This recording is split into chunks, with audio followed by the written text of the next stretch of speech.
Bienvenidos a Hipnotizados, un programa donde hablamos de hipnosis y donde exploraremos técnicas para superar la ansiedad, vencer la depresión y mejorar la calidad de vida. Porque tu mente no es un vaso por llenar, sino una lámpara por encender.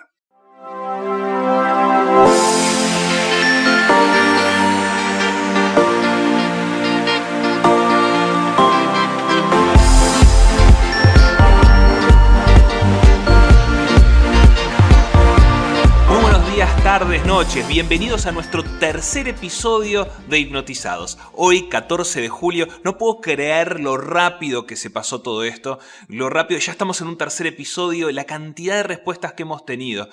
Me presento, mi nombre es Daniel Radesca, soy médico, fundador del Centro de Hipnosis Uruguay, el centro de hipnosis clínica referente en Latinoamérica.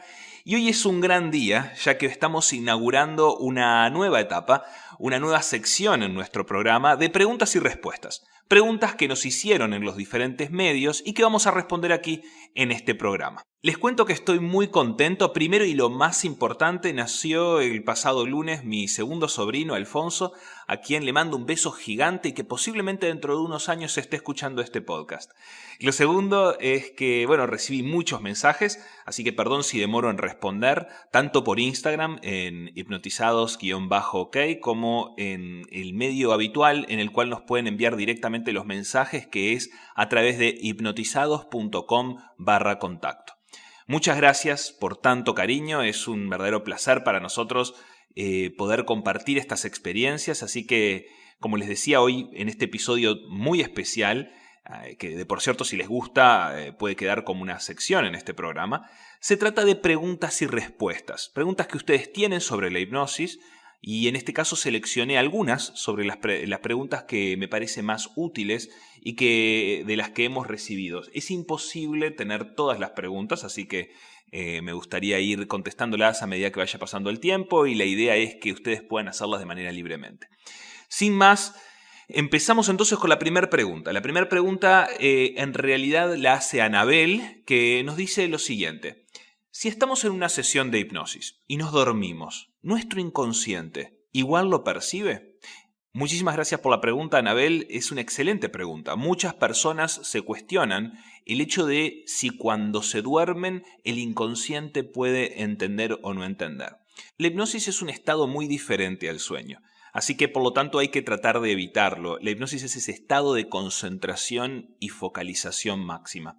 Muchas personas hacen referencia y piensan que es muy similar al estado del sueño, incluso cuando están en un estado hipnótico. Están tan concentrados que no escuchan el sonido de alrededor. Por eso muchas personas dicen que se durmieron durante el estadio de hipnosis. Aunque en realidad es muy distinto, están tan focalizados como cuando estamos mirando una película, que el entorno muchas veces desaparece, dejan de escuchar los sonidos y se concentran en el objetivo terapéutico que estamos teniendo.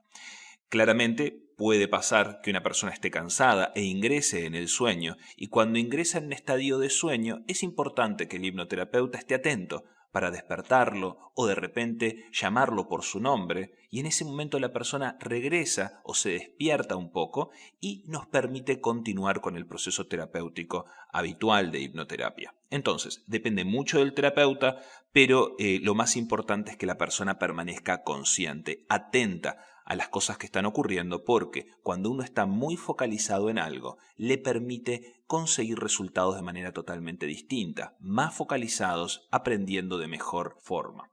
El siguiente mensaje es el mensaje de Andrea.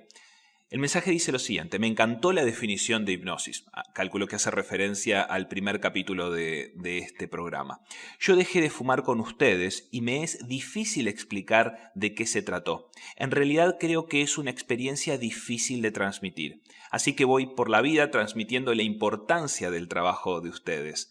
Pero era difícil explicarlo como dije. Ahora ya tengo una herramienta, el podcast. Daniel, tenés una claridad para explicar envidiable, éxitos y sigo atenta. Bueno, muchísimas gracias, Andrea, por esas palabras. Para mí es un gusto. Y esto que vos contás es algo que es muy habitual. Muchas personas dicen y hablan sobre el estado de hipnótico como una circunstancia que es difícil de transmitir para la otra persona. ¿Qué es un estado hipnótico? ¿Cómo se siente? A mí me gusta muchas veces relacionarlo con una huella digital. Cada uno se identifica con la suya. Cada uno tiene su forma de ingresar a un estado hipnótico. A nosotros nos gusta definirlo como ese estado de concentración individual donde cada persona está tan concentrada en algo que el resto parece no importar. Sin embargo, no a todos nos atrae las mismas cosas, por lo tanto es muy importante que el terapeuta tenga claro cuáles son esos elementos que de alguna forma absorben a la persona y lo mantienen tan focalizado que el resto no importa. En este caso, Andrea habla sobre el hecho de dejar de fumar. Cuando uno entiende por qué una persona fuma, entonces puede cambiar completamente la manera en la cual la persona se comporta y por lo tanto dejar que esa persona se relacione de manera diferente con ese hábito y decida vincularse consigo mismo de manera mucho más saludable. Por eso, como yo le decía anteriormente, le explicamos a esa persona que vamos a utilizar una técnica adaptada, como si fuese un traje a medida. Bien, por eso es difícil de explicar para las personas porque la experiencia de uno es algo muy subjetivo, lo que uno lo vive. ¿Cómo le explicamos, por ejemplo, a alguien qué sabor tienen las frutillas? Es algo que es una percepción y por lo tanto es difícil muchas veces de transmitir. Y el trance, ese estado de hipnosis, es un estado muy complejo, es muy sutil, pero cuando se consigue se logran resultados extremadamente efectivos como el que comentaba Andrea. El siguiente mensaje es de Paola. Dice lo siguiente: excelente programa. Pondré en práctica dichos tips para conciliar el sueño, ya que también tengo problemas con eso. También me preocupa el hecho de ser fumadora. Bueno, muchas gracias Paola por el mensaje. Calculo que haces referencia a los 4 secretos para dormir bien y mejorar el insomnio, en nuestro segundo programa. En este caso en particular, el hecho de cómo Paola se expresó es algo extremadamente importante. Muchas personas que fuman muestran una especie de contradicción. Paola, por ejemplo, nos dice que lo que le preocupa es el hecho de ser fumadora, no el hecho de fumar. Es que el fumador está como separado del cuerpo. Es por eso que muchos pacientes consultan en el centro de hipnosis cuando se rompe el ascensor. O sea, tienen que usar las escaleras. Y al usar las escaleras, el fumador mágicamente se reencuentra con su propio cuerpo. Se da cuenta del profundo impacto del cigarro sobre su cuerpo. En muchas ocasiones consultan esos pacientes con la famosa frase: doctor, no puedo controlarlo. El cigarro puede más que yo, es más fuerte. Voy a citar a un médico amigo, Jorge. No le voy a decir el apellido en estos casos porque fue una anécdota que él contó de manera privada en uno de los cursos de hipnosis clínica para profesionales de la salud que dicta el centro de hipnosis. Nos contó una anécdota, ¿no?, de un paciente. Dice que él entraba y cuando este doctor llegó al domicilio del paciente, le dijo que el cigarro podía más que él. El paciente le dice: el cigarro puede más que yo, doctor. Por eso no podía dejarlo, no podía controlarlo. Este médico le dijo que tenía un método infalible para detener de manera definitiva y automática el consumo del cigarro. Le podía dar el control de manera inmediata. Y luego continuó la consulta como si nada. No le dijo más nada. El paciente se debe haber quedado pensando en ese momento.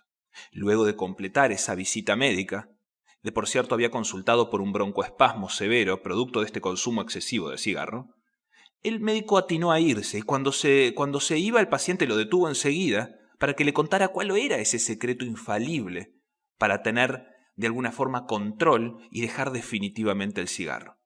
El médico tomó la caja de cigarros que tenía el paciente ahí y lo puso sobre la mesa de luz y cuidadosamente la cerró, dejándola ahí paradita sobre la mesa. Con una voz calmada y de manera directa le dijo: déjela así, no la toque. Si decide no abrirla, el cigarro no va a poder salir. Meterse en su boca, coaccionarlo para que encienda el encendedor e incluso obligarlo a que dé una pitada. Usted tiene todo el control, incluso el control de abrir la caja. Por cierto, hay personas que incluso pueden ni siquiera ir a comprarlos. La anécdota es graciosa de cierta manera, porque cuando le dice eso el paciente quedó como desubicado, pero exactamente en ese momento se dio cuenta de que un trozo de papel envuelto alrededor de tabaco no puede tener más control sobre una persona que sus propias acciones. Cuando uno se da cuenta de eso, se da cuenta que realmente puede dejar de fumar, porque es uno el artífice de las acciones. Y no es una simple acción de encender un cigarro. Hay un montón de acciones, hay una ceremonia en ese proceso y por lo tanto existen múltiples puntos para poder atacar y modificar y definitivamente eliminar ese tipo de hábito en la vida de las personas. La clave está en detectar de manera específica en qué parte le es más significativo a esa persona abandonar. Hay veces que uno de los puntos puede ser, por ejemplo, la familia. Muchas veces los niños más pequeños, los hijos, los nietos pueden ser fuente, realmente promotores de cambio, haciendo que adultos tomen de alguna manera decisiones mucho más saludables, reintegrándose a su propio cuerpo, sabiendo que ellos pueden sentirse mejor en sí mismos sin la necesidad de estar consumiendo tabaco y en este caso en particular teniendo un hábito que no solo afecta a la persona sino a todo su entorno. Y por último un mensaje de Álvaro que dice: hola, buenas tardes. Deseaba saber si mediante autohipnosis puedo alcanzar metas en lo afectivo. Muchas gracias Álvaro por esa pregunta. Primero, quiero dividir la pregunta en dos partes. La autohipnosis y lo referente a alcanzar metas en lo afectivo. La autohipnosis es toda la hipnosis. ¿Por qué? Porque la hipnosis siempre es autohipnosis. Es ese conjunto de estrategias, de técnicas que se aplican a uno mismo. El tema es que después de haber aprendido estas técnicas, uno mismo puede producir el estado de hipnosis. Uno mismo puede inducirse hacia ese trance y por lo tanto conseguir un montón de resultados distintos. Cuando uno se focaliza en lo correcto, puede hacer que la mente vaya hacia lugares completamente distintos y diferentes. En este caso en particular, Álvaro nos habla sobre alcanzar metas en lo afectivo. La hipnosis, como habrán escuchado en el primer episodio, es una herramienta para aprender a focalizarnos y llevar ese foco a diferentes lugares. Yo no sé exactamente qué significa para Álvaro alcanzar metas en lo afectivo, pero supongamos que en una meta, una de las cosas que uno tiene en mente como meta es querer conseguir una pareja. Imaginemos que ha intentado varias veces y no la encuentra. ¿Hacia dónde está dirigiendo el foco? ¿Acaso se está enfocando en él mismo, atribuyéndose la causa de su falta de éxito? ¿No tiene acaso la suficiente belleza? ¿De qué tipo de belleza hablamos? ¿De la belleza física, de la belleza emocional, de la belleza intelectual? Muchas veces no se trata de nosotros, mientras que en otras ocasiones sí nos faltan las habilidades para alcanzar esas metas. El Dalai Lama habla del afecto, muchas veces como el origen de la benevolencia en el mundo. Y lo resume en una frase que a mí siempre me gusta contarle a mis pacientes, que dice: casi todas las cosas buenas que suceden en el mundo nacen de una actitud de aprecio por los demás. Y esto es algo muy importante, porque cuando nosotros creemos que no, o de alguna manera no somos tan buenos desde el punto de vista afectivo, no nos damos cuenta que nos estamos conectando constantemente con otros. Nos conectamos emocionalmente a la hora de tomar decisiones. Nos conectamos emocionalmente cuando sabemos que el otro es parte de nuestras vidas. Y existen dos tipos de empatía que nosotros desarrollamos y que a través de la hipnosis pueden utilizarse de manera muy clara y sencilla. Y se llama la empatía de pensamiento y la empatía de sentimiento. Muchas veces tratamos de aprender o deducir qué es lo que el otro está pensando o qué es lo que el otro está sintiendo. Y por lo tanto podemos tomar actitudes mucho más simples, que es tratar de adivinar, sin la certeza de lo que realmente está pensando la otra persona o lo que la otra persona está sintiendo.